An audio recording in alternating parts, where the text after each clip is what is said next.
강대상에서 제 아무리 그럴듯하게 거듭나야 한다. 영이 죽으면 안 된다. 라고 외치지만 본인이 직접 그 길에 들어가 보지 못한 사람은 길잡이가 될 수 없다. 누구든지 직접 들어가서 자신이 된 만큼만 증거할 수 있다. 생명은 지식이나 이론으로는 절대로 불가한 일이기 때문이다. 실제로 자신의 삶 속에서 고통과 악한 영이 찾아왔을 때 피하지 않고 피가 터지도록 싸워 이긴 사람만이 길잡이가 될 수 있다. 이 세상에 태어난 이유가 하나님을 닮기 위해서라는 걸 알고 아주 깨끗하게 처리해 주시라고 이 우주에 온전히 몸을 던져버리면 훗날 그것처럼 자신을 빛내줄 것이 없을 것이다. 하나님만 꼭 붙잡고 진실을 드린다면 아무것도 겁낼 필요 없으며 무엇이든 감당해 나갈 수 있다는 사실을 알게 된다. 이 세상에 영원히 취할 것은 아무것도 없다. 결국 이 세상은 모든 것들의 의미가 없어지는 종착역인데 이 세상에서 보이는 것들로 승부를 맛보기 위하여 앞다퉈 쟁취하려는 삶을 살아가다가 막판에 후회감을 어찌 감당할 것인가.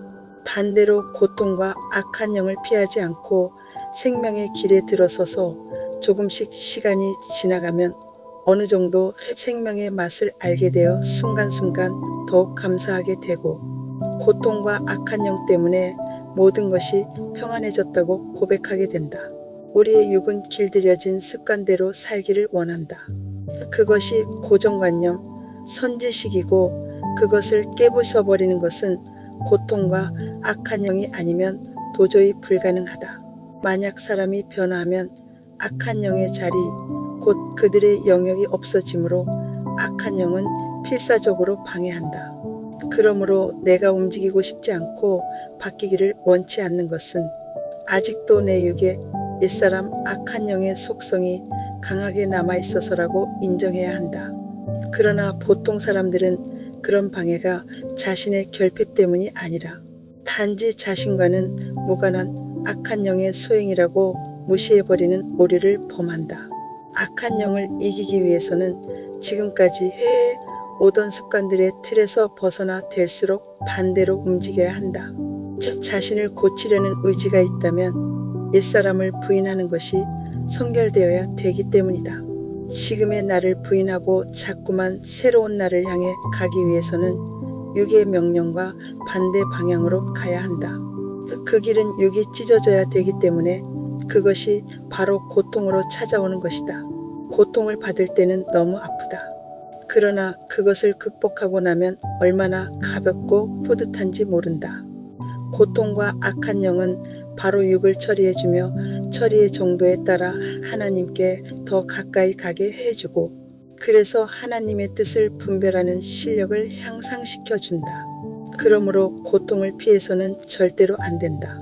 참 뜻을 알면 왜 나는 그 대열에 못 끼웠나 통곡해야 할 것이다. 그러므로 모든 것을 순리에 맡겨야 한다. 순리는 하나님의 흐름을 이야기한다. 자신의 처리받지 못한 육을 통한 기도로 선별하지 말고 전폭적인 순리를 수용하면서 실력이 되면 차차 수용의 단계에서 자연스럽게 분리되도록 해야 한다. 인간은 누구라도 끝까지 진실을 다하여 심화되는 오류를 바로잡아야 한다. 그것이 인류의 과제이다. 그 과제 중에서 가장 힘든 것들이 보이지 않는 악한 영, 고통이다. 그 과제를 하나님과 함께 충실히 이행하면 이러한 모든 원리가 성숙되면서 차차 분별 능력이 생기므로 모든 것에서 점점 자유를 누리게 된다. 내 체질이 하나님 체질로 바뀌면 저절로 분별이 될 때까지 우리는 열심히 성숙하는 길을 걸어가야 한다. 차원이 높아지면 질서가 회복되고 각자의 성숙도대로 살아가게 될 것이다. 하나님을 제대로 알기 전에는 왜 이렇게 조그만 나라에서 태어났는가?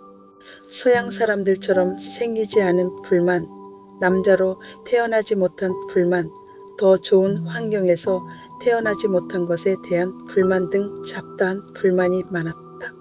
그러한 불만으로 유년 시절, 청장년 시절부터 오랜 세월 상처에 얼룩져 살았다. 하지만 하나님을 믿고 하나님의 뜻을 알게 된 후 지금은 오히려 그러한 환경들에 대하여 감사함은 물론이요.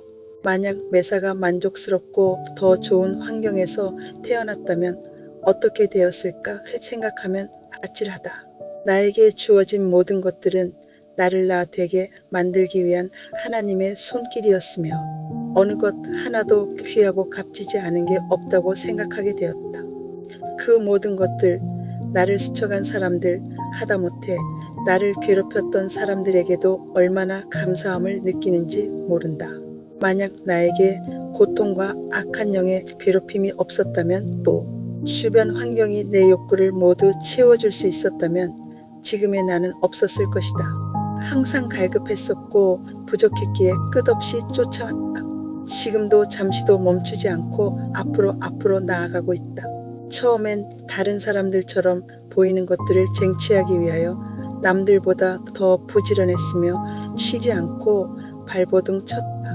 한때는 그것이 다른 사람들보다 비교적 빠른 속도로 번창되었으며 그럼에도 나의 영혼은 더욱 고갈되고 만족은커녕 그에 따른 병폐가 늘어가고 종국엔 악한 영의 밥이 되어 죽을 고비를 만났다. 실로 많은 세월 동안 고통과 악한 영의 정체를 몰라 삶은 소토화가 되었고 얼마나 헤매었는지 말로 다 표현이 어렵다.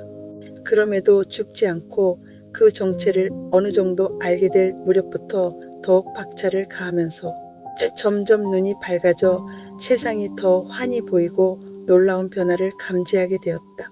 그렇게 되니 세상에 대한 두려움이 없어지고 매사에 자신감이 더해지는 것을 알게 되었다. 그렇게 되기끼는 다른 사람보다 비교적 수용을 잘해오던 습관 때문에 처음엔 너무 벅찰 정도로 수용을 감당할 사건들이 생겨났으며 결국 감당하기 어려워 곤두박질을 친 적도 한두 번이 아니었다. 돌아보건대 다른 사람들보다 더 혹독한 고통과 악한 영을 통과하였다는 의미는 그만큼 내 자신에게 결핍의 층이 두꺼웠다는 의미다.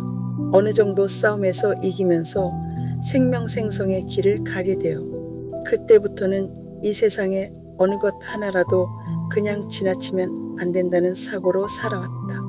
하나님의 자식이라면 하나님께서 만드신 모든 것에 대해 무지해서는 안 된다고 생각했으며 그것이 하나님을 진정으로 이해해드리는 것이라 생각했다.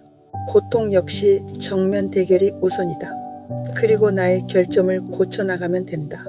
현실의 고통 속에 내가 나아가야 할 길이 모두 들어있었다. 나의 문제점이 그 고통 가운데 들어있다는 것을 알고 고쳐나가면 된다는 사실을 몰라 그렇게 되기까지 많은 시간이 걸렸다.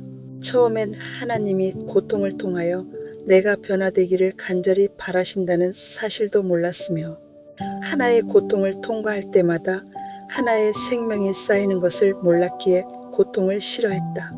고통의 밑바닥에는 하나님의 메시지가 들어있는데 현실을 무시하고 지나쳐버렸다. 그런데 내가 변해야 한다는 사실과 상대를 보지 말고 항상 나를 보아야 한다는 사실을 알게 된 후 박차를 가하게 되었다.